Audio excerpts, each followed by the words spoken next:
Picture this. You're sitting at a family celebration, watching everyone praise your younger sister's incredible achievement, when suddenly your chest tightens, your hands start shaking, and you can't breathe. The room starts spinning. You're gasping for air, and instead of asking if you're okay, your own mother looks at you with disgust and says you're just jealous and need to grow up. What would you do? Would you try to explain? Would you run away? Would you defend yourself? I did. Something that night that shocked my entire family and changed how I viewed myself forever. Before we jump back in, tell us where you're tuning in from.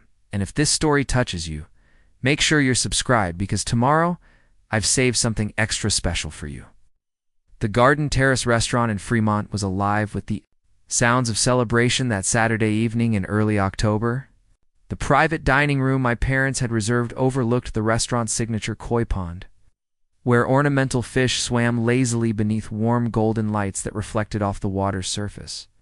The soft sounds of the fountain mixed with quiet conversations and the gentle clinking of chopsticks against porcelain dishes. 20 of our closest family members and friends had gathered to celebrate my sister Sophie's promotion to marketing manager at TechFlow Solutions, making her the youngest person in the company's history to reach that position. Should have been happy for Sophie. She had worked incredibly hard for this promotion, putting in countless late nights and weekends, proving herself in a competitive tech industry that didn't always welcome young women with open arms. 25, she was everything our parents had dreamed their daughters would become: successful, confident, financially independent, and respected in her field. Her promotion came with a $20,000 salary increase, stock options, and the promise of even greater opportunities ahead. She had just signed the lease on a beautiful apartment in San Francisco's Mission District and was dating a software engineer who seemed to worship the ground she walked on. But sitting there in my Target work uniform that I had hastily changed out of in the restaurant bathroom, having rushed over straight from my afternoon shift, I felt like I was drowning in my own inadequacy. At 28, I was living in my childhood bedroom in my parents' house, working part-time retail to help cover my student loan payments, and sending out job applications that seemed to disappear into a black hole of automated rejection emails. I had graduated from UC Davis 8 months earlier with a business degree that had taken me 6 years to complete. Not because I was lazy or unmotivated, but because I had been battling demons I didn't even have names for at the time. The anxiety attacks had started during my sophomore year, though I didn't recognize them as such back then. I just knew that sometimes I would wake up in the middle of the night with my heart racing so fast I thought I was having a heart attack. Sometimes I couldn't get out of bed for days, telling my professors I had the flu, when really I felt like I was suffocating under the weight of expectations I couldn't meet. I changed my major 3 times, convinced that if I could just find the right path, everything would click into place and I would finally become the daughter my parents deserved. My parents, Linda and Robert Chen, had immigrated from Taiwan in their 20s with nothing but determination and dreams of giving their future children opportunities they never had. My father worked as an accountant at a mid-sized firm in downtown Oakland, and my mother managed the office for a family dental practice. They weren't wealthy, but they were comfortable. They had poured every extra dollar into making sure Sophie and I had access to the best education possible. They paid for SAT prep courses, piano lessons, Chinese language school on weekends, and summer programs designed to build impressive college applications. For Sophie, all of that investment had paid off spectacularly. She sailed through high school with a 4.2 GPA, scored in the 99th percentile on her SATs, and graduated from Stanford with a computer science degree in just 3.5 years. She landed her job at TechFlow Solutions before she even graduated, starting at a salary that was higher than what our father made after 20 years in accounting. Everything she touched seemed to turn to gold, and our parents' pride in her accomplishments was visible from space. I, on the other hand, had always felt like I was running uphill in sand. I was smart enough to get into UC Davis, but once I was there, I struggled with imposter syndrome that made me question whether I belonged in every classroom I entered. I would sit in lectures feeling like everyone else had received a manual for how to be successful that I had somehow missed. When other students seemed to effortlessly network with professors and land competitive internships, I was paralyzed by social anxiety that made even raising my hand in class feel like climbing Mount Everest. 3 months earlier, after my latest job interview had ended with the hiring manager essentially telling me I seemed unmotivated and unfocused, I had finally worked up the courage to make an appointment with Dr. Jennifer Williams, a therapist in Union City who specialized in anxiety and depression in young adults. The first session had been terrifying. I spent most of it crying and apologizing for crying, convinced that I was wasting her time with problems that weren't really problems. But Dr. Williams had listened patiently as I described the crushing weight of disappointment I carried everywhere. The way my mind raced with worst-case scenarios whenever I tried to fall asleep, the exhaustion that came from pretending everything was fine when I felt like I was falling apart inside. She had gently suggested that what I was experiencing sounded like anxiety and depression. It's conditions that were real, treatable, and not my fault. The diagnosis had been both a relief and a source of new anxiety. Relief because finally I had words for what had been happening to me, validation that I wasn't just weak or lazy or fundamentally broken, but also anxiety because I had no idea how to tell my parents, who came from a culture where mental health struggles were often seen as personal failings or signs of weak character. In their world, you pushed through difficulties with hard work and determination, not therapy and medication. 6 weeks earlier, Dr. Williams had referred me to a psychiatrist who prescribed an antidepressant that was supposed to help with both the anxiety and depression. The medication was starting to help, but the adjustment period had been rough. The first few weeks brought side effects like nausea, headaches, and brain fog that made even simple tasks feel overwhelming.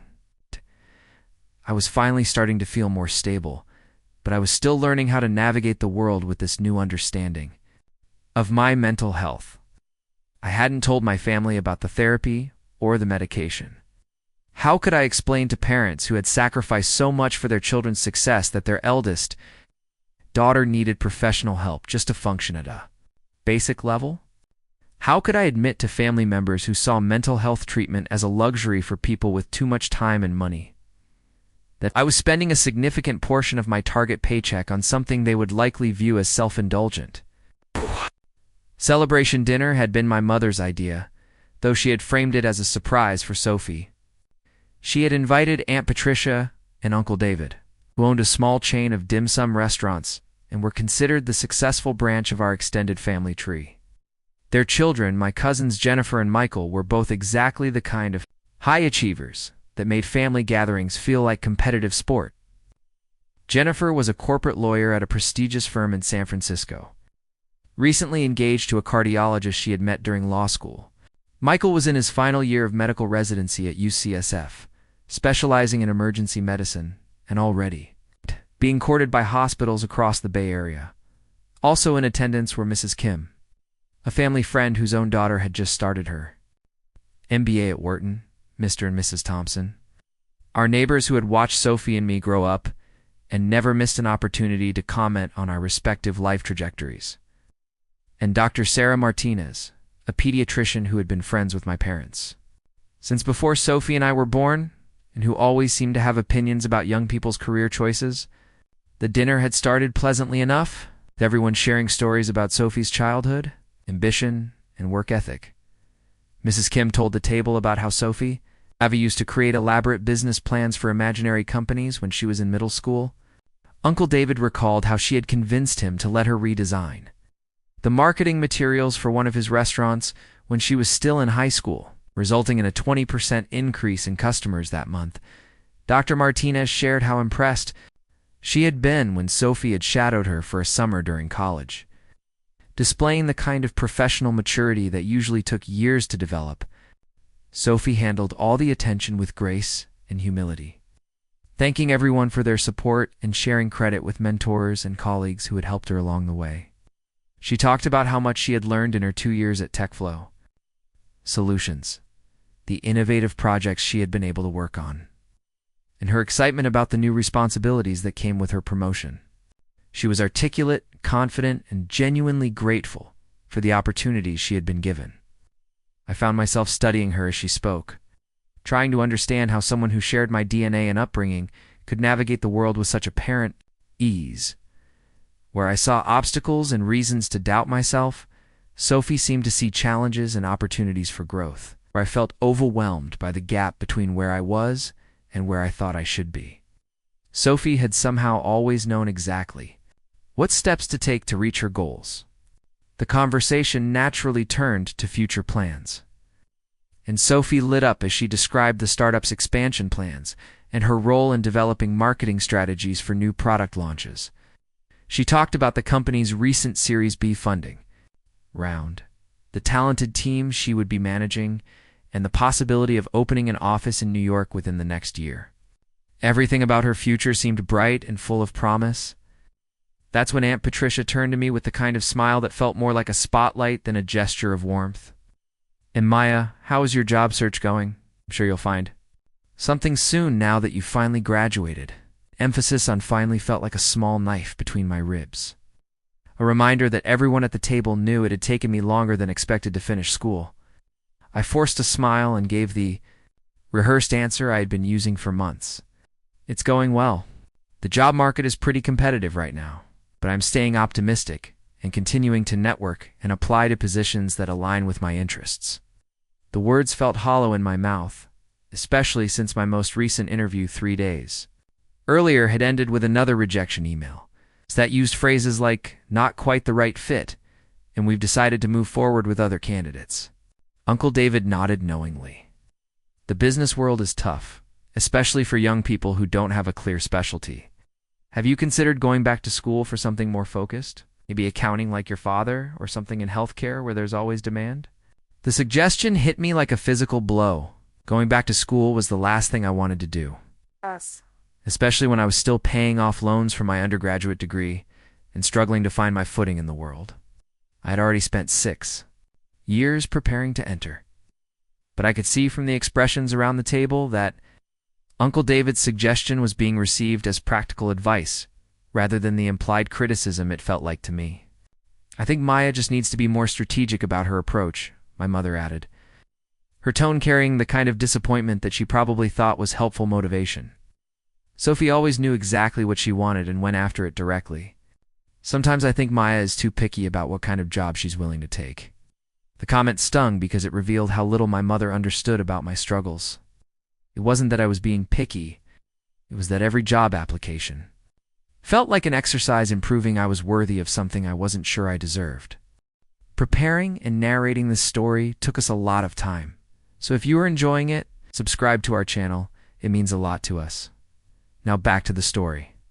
Every cover letter was an attempt to convince strangers that I had value to offer when I wasn't even convinced of that myself. Every interview was a performance where I had to pretend to be confident and capable while fighting off panic attacks. In parking lots beforehand, Dr. Martinez leaned forward with the expression she probably used when delivering difficult news to parents. "You know, Maya, there's something to be said for taking any job to get your foot in the door. Even if it's not exactly what you want. I see a lot of young people who think they're too good for entry-level positions, but sometimes you have to prove yourself before you can be choosy." The assumption that I thought I was too good for anything made my chest tighten with frustration. I was working retail, living at home, and applying for positions that barely paid above minimum wage. How much lower was I supposed to aim? But I couldn't figure out how to explain that without sounding defensive or worse, like I was making excuses. Jennifer, my lawyer cousin, jumped in with what she probably thought was encouragement. "The legal field is incredibly competitive, too, but I found that persistence really pays off. I must have applied to 100 firms before I got my current position. You just have to keep putting yourself out there and not take the rejections personally." The advice was well-intentioned, but it completely missed the mark. Jennifer had graduated summa cum laude from law school and had stellar grades and prestigious internships on her resume. Her rejections were likely from top-tier firms that only hired the cream of the crop. Not because there was something fundamentally wrong with her as a candidate. My rejections felt different, like each one was confirmation that I lacked some essential quality that successful people possessed. Michael, not to be outdone, shared his own wisdom about career development. Medical residency taught me that sometimes you have to put your head down and grind through the difficult periods. The hours are brutal and the pressure is intense, but you come out stronger on the other side. Maybe what Maya needs is to find something challenging that will push her to develop resilience. The word resilience felt like another small cut. I had been grinding through difficult periods for years, fighting battles that were invisible to everyone around me. I had resilience in spades. I just didn't have the kind of obvious external success that my family recognized as valuable. How could I explain that without revealing the mental health struggles I wasn't ready to discuss?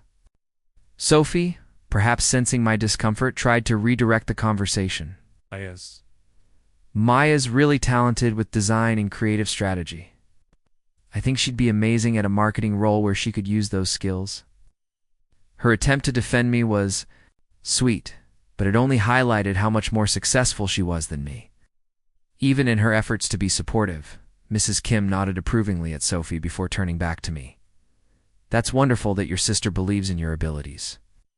You're lucky to have such a successful role model in the family. Sometimes it just takes longer for some people to find their path. The phrase "some people" felt loaded with implications about my character and capabilities. I could feel my breathing getting shallow, the familiar tightness in my chest that signaled the beginning of an anxiety attack. The room suddenly felt too warm, too bright, too full of voices and expectations and judgments that I couldn't escape. My father, who had been mostly quiet throughout the conversation, finally spoke. Up. Maya has always been a dreamer, which isn't necessarily a bad thing. But sometimes dreamers need to learn to be more practical. Sophie understood early on that success requires sacrifice and focus, not just hoping things will work out. Word dreamer in my father's mouth sounded like a diagnosis of a character flaw. I wanted to scream that I wasn't just hoping things would work out, that I had been working and trying and struggling every single day. That my dreams weren't frivolous fantasies, but genuine desires to find meaningful work that would allow me to support myself and contribute something valuable to the world. But instead of screaming, I felt my body beginning to betray me in the way it always did when the anxiety became too much to handle. My hands started trembling, my heart began racing, and my vision started to blur around the edges. The voices around the table became distant and muffled, like I was hearing them from underwater. I could feel sweat beading on my forehead despite the restaurant's comfortable temperature, and my breathing became rapid and shallow.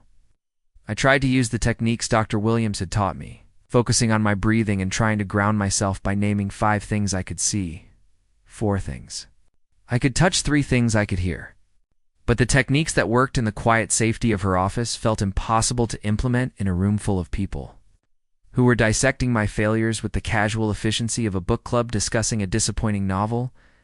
The panic was building faster than I could control it, and I realized with growing horror that I was about to have a full-blown anxiety attack in front of my entire extended family. The irony wasn't lost on me that the very people whose expectations and judgments had contributed to my mental health struggles were about to witness the physical manifestation of what those struggles looked like when they became too much to bear. The worst part about anxiety attacks is how they make you feel like you're losing your mind while everyone around you continues their normal conversations, completely oblivious to the internal chaos unfolding just inches away. I gripped the edge of the table, my knuckles turning white as I tried to anchor myself to something solid while my world spun out of control. The carved wooden surface felt real and stable under my fingertips, a sharp contrast to the way everything else seemed to be dissolving into fragments of sound and light. Sophie was still talking about her new responsibilities at TechFlow Solutions, describing the team she would be managing and the innovative marketing campaigns they were planning for the company's next product launch. Her voice carried the confidence of someone who had never doubted their place in the world, someone who had always known that hard work would lead to recognition and success. She gestured gracefully as she spoke, her hands moving in precise arcs that emphasized her points. And I found myself fixated on those movements as a way to stay present in my rapidly deteriorating reality. Dr. Martinez was nodding approvingly, occasionally interjecting with questions that demonstrated her genuine interest in Sophie's career trajectory. She asked about the startup culture at TechFlow, the challenges of managing people who were older and more experienced, and Sophie's long-term goals within the company. Each question was thoughtful and engaging, the kind of professional curiosity that successful people showed when they recognized potential in someone younger. Meanwhile, cousin Michael was sharing stories from his medical residency, describing the intense pressure of making life-and-death decisions in the emergency room, and the satisfaction that came from successfully treating patients in crisis. He talked about the adrenaline rush of trauma surgery, the intellectual challenge of diagnosing complex cases, and the profound sense of purpose that came from knowing his work directly saved lives. His stories were captivating, filled with medical terminology and dramatic moments that held the table's attention. Jennifer complemented Michael's medical tales with her own stories from the legal world, describing high-stakes corporate negotiations and the intricate strategy required to win complex litigation cases. She painted a picture of conference rooms filled with brilliant minds, multi-million-dollar deals hanging in the balance, and the intellectual chess game that high-level legal work required. Her anecdotes were polished and engaging, delivered with the timing and confidence of someone accustomed to commanding attention in professional settings. I sat there listening to these tales of professional triumph and meaningful work, feeling like an alien observer studying a species I would never belong to. Every story emphasized competence, achievement, and the kind of clear career progression that seemed as foreign to me as space travel. These were people who had figured out how to translate their education into valuable skills, who commanded respect in their fields, who went home each day knowing they had contributed something meaningful to the world.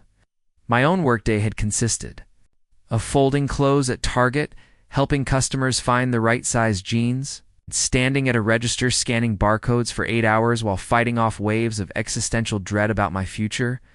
I had smiled and made small talk with shoppers who probably earned more in a week than I made in a month, all while pretending that retail work was just a temporary stepping stone rather than a position I was genuinely grateful to have because it was the only job that had called me back after an interview. The medication Dr. Williams had prescribed was supposed to help with these kinds of situations, designed to take the edge off the anxiety that made social interactions feel like navigating a minefield. But the dose was still being adjusted, and the psychiatrist had warned me that it could take several months to find the right balance. In the meantime, I was supposed to use coping strategies and breathing techniques that worked perfectly fine in therapy sessions, but seemed woefully inadequate. When facing a table full of family members who viewed my struggles as character defects, rather than symptoms of a treatable condition, Aunt Patricia was describing her own children's success stories with the pride of someone who had mastered the art of raising high achievers. She talked about the strategic decisions she and Uncle David had made throughout Jennifer and Michael's childhoods, from choosing the right elementary schools to selecting extracurricular activities that would build impressive college applications. She made parenting sound like a precise science, where the right inputs inevitably produced the desired outputs of academic excellence and professional success. The implication was clear. Successful children were the result of good parenting, which meant that unsuccessful children must be evidence of parental failure, or worse, inherent flaws in the children themselves. I could see my mother absorbing every word of Patricia's parenting philosophy, probably wondering what she had done wrong with me or what crucial element she had missed in my upbringing that had produced such dramatically different results in her 2 daughters. Uncle David was nodding along with his wife's analysis, occasionally adding his own observations about the importance of discipline and high expectations in child development. He talked about how he had required Jennifer and Michael to work in his restaurants during high school, teaching them the value of hard work and customer service, while also showing them firsthand why education was essential for avoiding a lifetime of manual labor. His approach to parenting sounded like a comprehensive business plan, complete with measurable goals and clear consequences for failure to meet expectations. Mrs. Kim joined the conversation with her own theories about raising successful children, emphasizing the importance of comparing children to their peers as motivation for excellence. She described how she had regularly shown her daughter examples of other families' children who were excelling academically or professionally, using these comparisons to inspire greater effort and achievement. According to Mrs. Kim, healthy competition between children was essential for developing the drive and ambition necessary for success in an increasingly competitive world. The Thompsons, our longtime neighbors, shared their observations about the differences they had noticed between Sophie and me over the years. Mrs. Thompson recalled how Sophie had always been focused and determined, completing homework assignments early and asking for additional challenges when schoolwork seemed too easy. She contrasted this with her memories of me as a more scattered child, easily distracted and prone to abandoning projects when they became difficult or frustrating. Mr. Thompson added his own recollections about our respective approaches to problem solving, describing Sophie as someone who attacked challenges head-on while I tended to avoid difficulties or find creative ways around obstacles. He framed these observations as neutral personality differences. But the subtext was clear. Sophie's approach led to success, while mine led to the kind of aimless drifting that resulted in living at home at 28. These character assessments felt like autopsies of my personality, clinical examinations of my fundamental flaws conducted by people who had watched me grow up and apparently been cataloging my failures the entire time.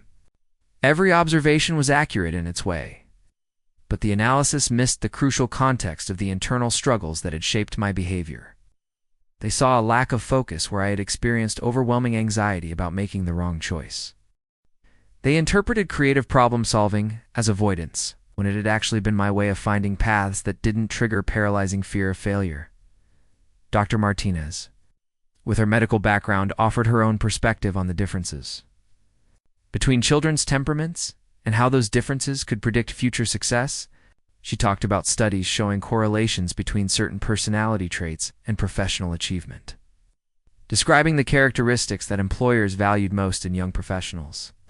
Her analysis was delivered with scientific authority, making it sound like objective fact rather than subjective interpretation. According to Dr. Martinez, the most successful young people shared certain key traits.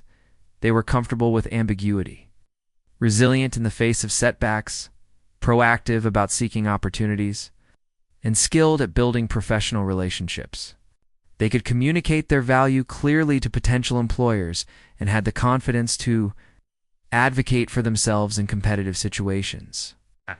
Most importantly, they possessed what she called executive presence, the ability to project competence and leadership potential even early in their careers.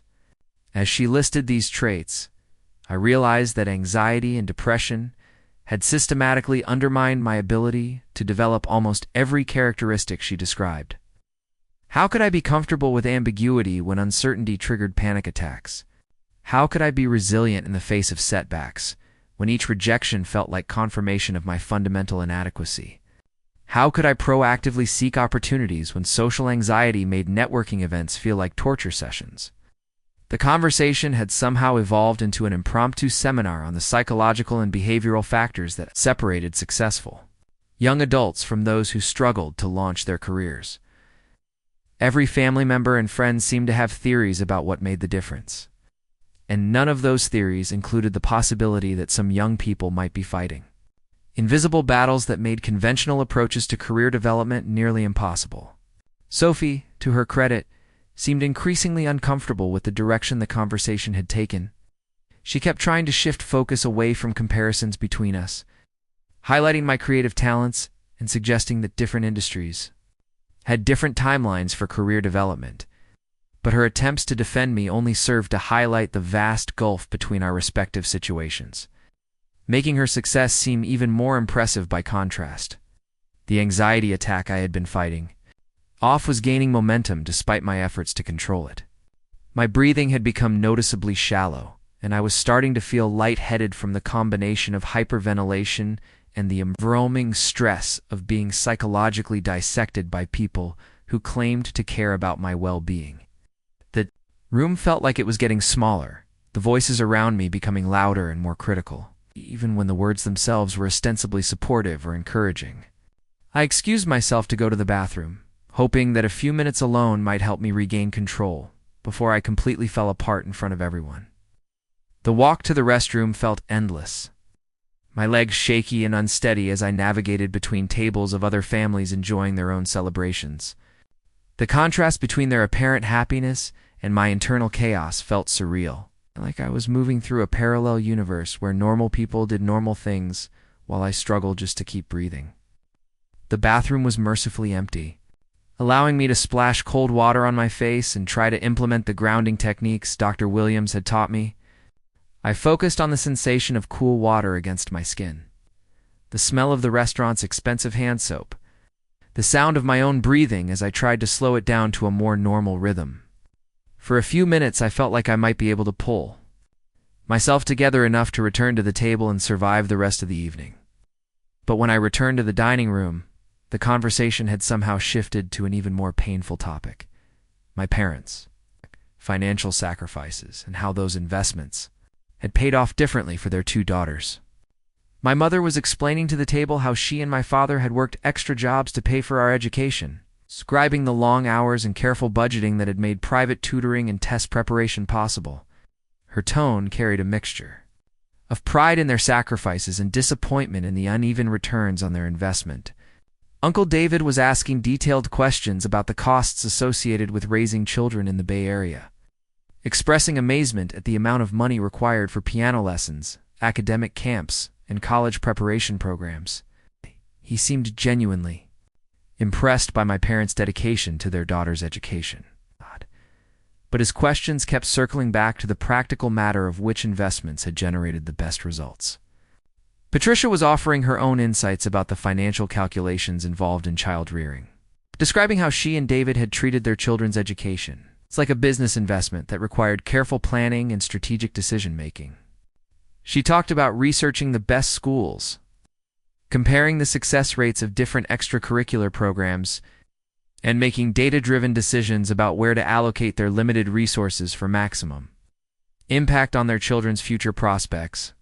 The conversation was taking place as if I weren't sitting right there, listening to my own life being evaluated like a failed business venture. My parents had invested thousands of dollars in my education and development, money they could have used for vacations or home improvements or their own retirement savings.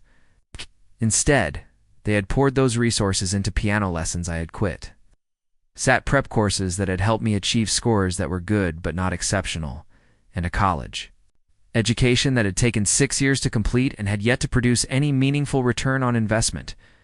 Meanwhile, every dollar they had spent on Sophie had generated compound returns. Her college scholarship had offset much of their financial contribution to her education, and her immediate employment after graduation meant that their investment had started paying dividends almost immediately. She was financially independent, professionally successful, and positioned for continued growth and achievement. She represented the American dream that had motivated my parents' immigration and their decades of hard work and sacrifice. I represented something much more complicated and disappointing: the possibility that even with every advantage and opportunity, some children simply lacked the fundamental qualities necessary for success. My failures weren't just personal disappointments. They were evidence that my parents' sacrifices might have been partially wasted, that their careful planning and investment hadn't been enough to overcome whatever essential element I was missing. The weight of that realization felt crushing, adding another layer to the anxiety that was already threatening to overwhelm me completely. I wasn't just struggling with my own sense of inadequacy and fear about the future. I was also carrying the burden of my parents' unfulfilled expectations and their growing awareness that one of their daughters might never achieve the kind of success that would justify the sacrifices they had made. Mrs. Kim was telling a story about her daughter's recent acceptance to Wharton's MBA program, describing the rigorous application process and the prestigious career opportunities that would be available after graduation. Her daughter had apparently been recruited by several top-tier business schools, ultimately choosing Wharton because of its renowned marketing program and powerful alumni network. The story was meant to be inspiring, an example of how persistence and excellence eventually led to recognition and opportunity. But listening to yet another tale of someone else's spectacular achievement felt like being repeatedly punched in the stomach. Each success story was a reminder of how far I was from reaching even basic milestones that my peers had achieved years earlier. While Mrs. Kim's daughter was choosing between elite MBA programs, I was celebrating the fact that I had managed to work a full week at Target without having a panic attack in the break room. Dr. Martinez was offering her congratulations. To Mrs. Kim, while also sharing her own observations about the changing landscape of professional education, she talked about how competitive graduate programs had become, the importance of building impressive resumes before even applying, and the strategic thinking required to position oneself for admission to top-tier schools. Her analysis made higher education sound like a complex game that required years of preparation and the kind of strategic thinking that I had never possessed. The conversation was making me realize how many crucial pieces of information about career development I had somehow missed during my own educational journey. While Sophie had been building relationships with professors, securing competitive internships, and developing the kind of professional network that opened doors after graduation, I had been struggling just to complete my coursework and manage the anxiety that made every semester feel like a battle for survival. I had graduated with decent grades and a respectable degree, but I had none of the additional credentials that seemed to matter most in the current job market. I hadn't built relationships with professors who could provide strong references. I hadn't completed internships that would demonstrate practical experience. I hadn't developed the kind of professional network that could lead to job opportunities. I had focused so intensely on just getting through college that I had failed to position myself for success after graduation. The realization that I had been playing a game without understanding the rules felt devastating. All around me were people who had figured out how to translate education into opportunity, who had understood from an early age that success required more than just completing assignments and passing exams. They had been building foundations for their careers while I had been fighting battles against my own mind that left me exhausted and depleted. Sophie was describing the mentorship program at TechFlow Solutions, explaining how senior employees were paired with newer hires to provide guidance and support during the early stages of their careers. She talked about how valuable it had been to have someone who could explain the unwritten rules of corporate culture, to help her navigate office politics, and advocate for her when promotion opportunities arose. Her mentors had seen potential in her and had actively worked to help her develop the skills and confidence necessary for advancement. The idea of having mentors who believed in your potential and actively supported your growth sounded like a fantasy to me. Throughout my educational and professional experiences, I had felt largely invisible to the people who might have been able to provide guidance and opportunities. Professors had interacted with me politely, but without any particular enthusiasm or investment in my success. Supervisors at my various part-time jobs had treated me competently, but had never suggested that I possessed special talents worth developing. I was beginning to understand that success wasn't just about individual effort and ability. It was also about being seen and recognized by people who had the power to open doors and create opportunities. Sophie had somehow attracted that kind of positive attention throughout her life, while I had remained largely unnoticed by the gatekeepers who could have made a difference in my trajectory.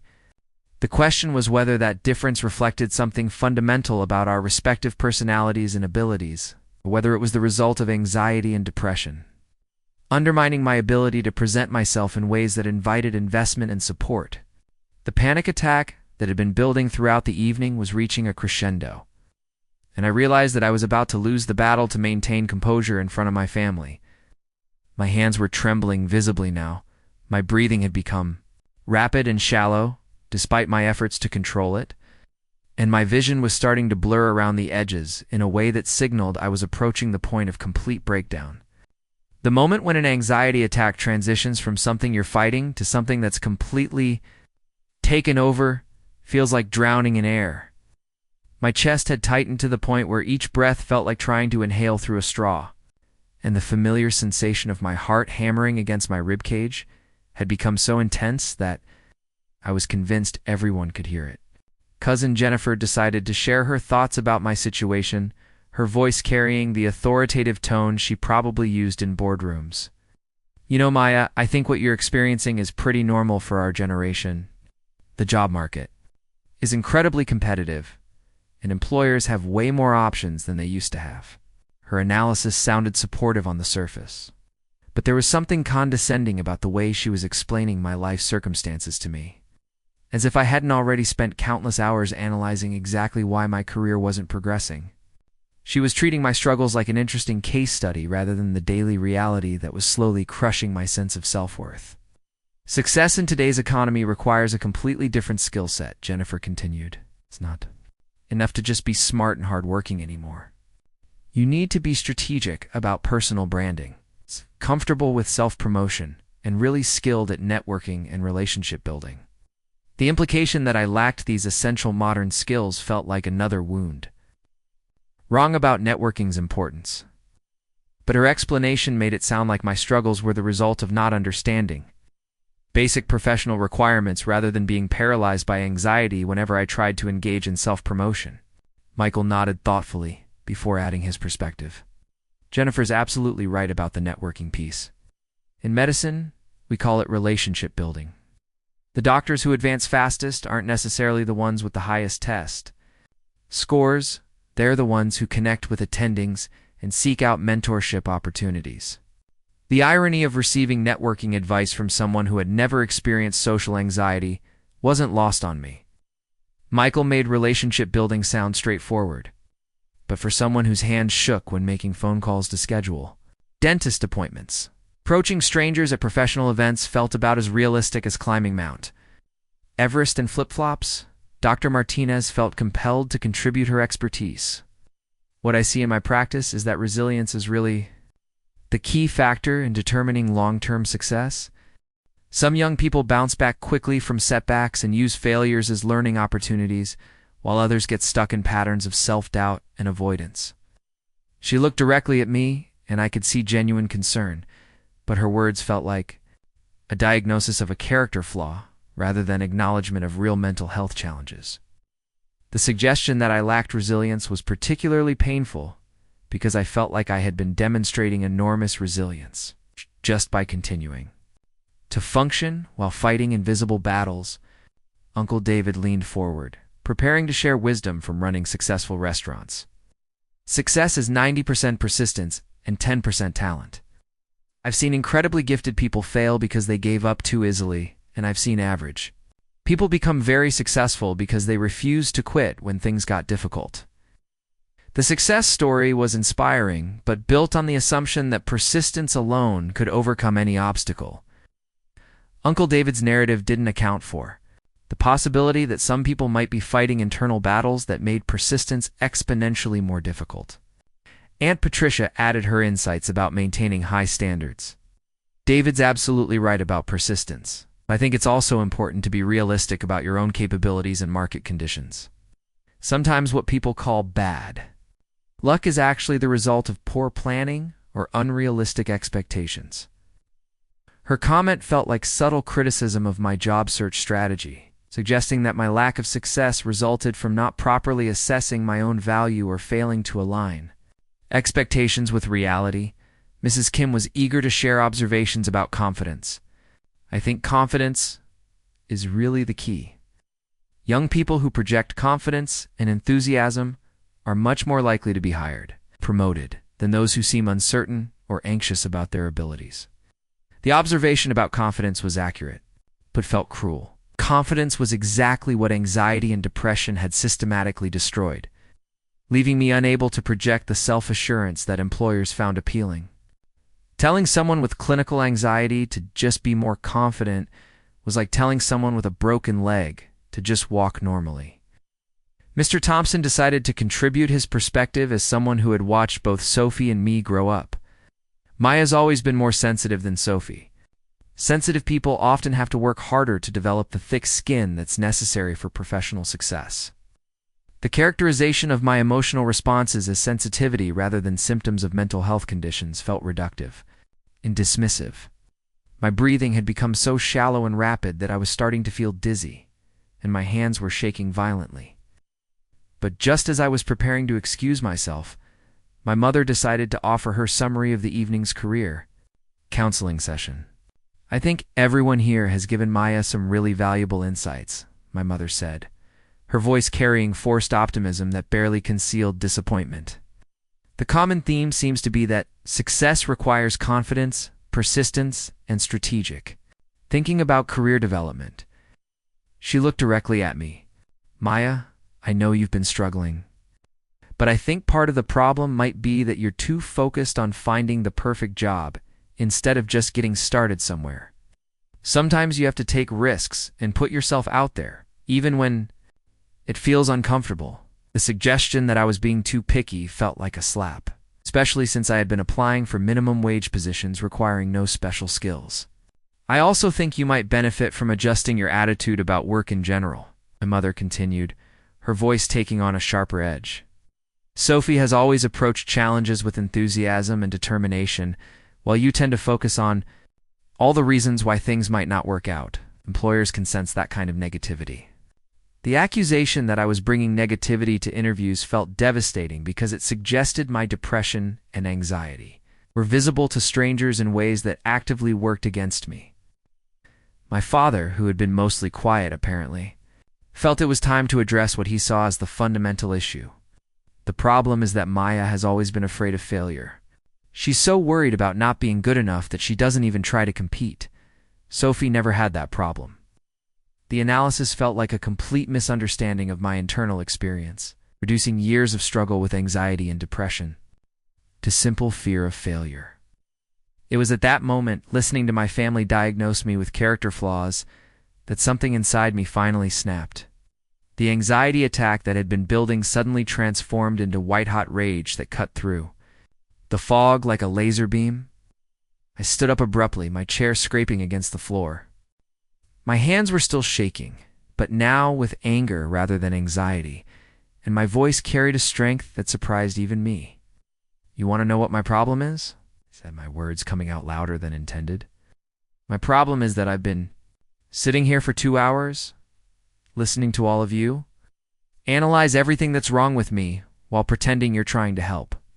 You've decided that I'm lazy, unmotivated, lacking confidence, afraid of failure, too picky, too negative, and fundamentally missing whatever essential quality Sophie has." The room went completely silent, everyone staring in shock. "But here's what none of you understand," I continued, my voice growing stronger. "I have been fighting battles every single day that none of you can see. I have been dealing with anxiety and depression that make simple tasks feel impossible, and basic social interactions feel like walking through a minefield. I've been working with a therapist and taking medication to try to manage symptoms that affect every aspect of my life."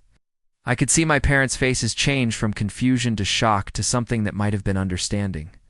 Every job interview is an exercise in pretending to be confident while fighting off panic attacks in parking lots beforehand. Every networking event feels like torture because social anxiety makes small talk feel like a performance I'm definitely going to fail at. Every rejection confirms what my depression keeps telling me, that I'm fundamentally not good enough. Years of accumulated frustration were finally finding expression. "So when you tell me I just need to be more confident, more persistent, more strategic, what you're really telling me is that I need to magically cure myself of clinical mental health conditions through sheer force of will. You're telling me that everything I've been struggling with is just a choice? And if I would just choose differently, everything would be fine?" I could see tears forming in my mother's eyes, but I wasn't done. "And the worst part is that you're doing this at a dinner celebrating Sophie's success, making it crystal clear that she represents everything you hoped your daughters would become, while I represent everything that went wrong.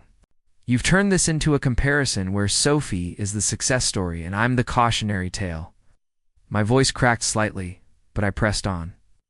"I love Sophie, and I'm proud of her accomplishments, but I can't sit here and pretend everything is fine while you dissect my failures like they're evidence of moral deficiencies rather than symptoms of medical conditions I'm actively working to treat."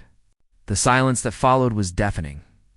Sophie looked like she was about to cry, and my parents appeared to be processing information that completely reframed their understanding of the past several years. "Maya," my mother said softly, "why didn't you tell us you were struggling with depression and anxiety? We had no idea." The question revealed how little they had understood despite living in the same house. "Because I knew you would see it as weakness or making excuses," I said, quietly. "Because mental health isn't something our family talks about. I was afraid you would be disappointed in me for not being able to handle things the way Sophie does." The conversation that followed was different from anything we had ever had as a family. Instead of offering advice, people started asking questions about what depression and anxiety actually felt like, how treatment was working, and what kind of support might be helpful. Sophie was the first to acknowledge how the evening had unfolded. "Maya, I'm so sorry. I had no idea that celebrating my promotion would turn into this kind of analysis of your situation. That wasn't fair." My mother was crying openly. "I feel like such a failure as a mother. How did I not know you were dealing with depression and anxiety?" When we left the restaurant that night, I felt emotionally exhausted but also lighter than I had in months. Speaking my truth had been terrifying but necessary, and the response had been better than I had dared to hope. 6 months later, I was working as a graphic designer for a mental health nonprofit, using my creative skills and personal experiences to develop awareness campaigns. My family's understanding had continued to evolve, and while they sometimes still struggled with knowing how to be supportive, they had stopped offering simplistic advice. The breakdown at the promotion dinner had been one of the most difficult experiences of my life, but it had also been the catalyst for changes that made my life significantly better. Sometimes the moments when we fall apart completely are actually when we finally start putting ourselves back together in healthier ways. Mental health struggles aren't moral failings or evidence of weak character. They're medical conditions that deserve the same understanding and support we give to any other health challenge.